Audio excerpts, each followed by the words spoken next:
రెక్కలతో నన్ను కప్పును, ఆయన రెక్కల కింద నాకు ఆశ్రయం కాను. ఆయన సత్యము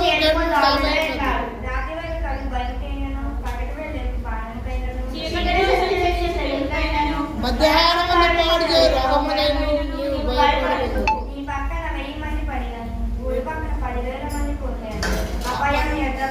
నీవు కన్నులారా చూచుండగా భక్తులకు ప్రతిఫలం కలుగును నువ్వు చూచుదు.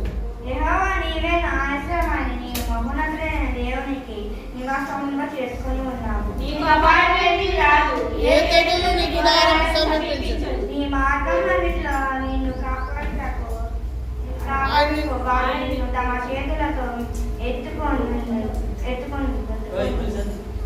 నీ మార్గములన్నింటిలో నిన్ను కాపాడుకు ఆయన నిన్ను గురించి తన దూతలకు ఆజ్ఞాపించును.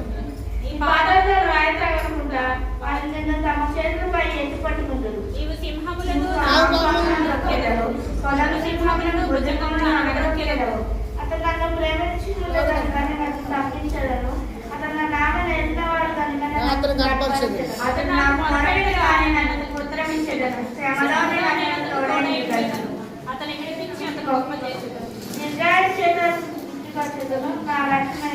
అతనికి చూపించదు. చిన్న పరిస్థితి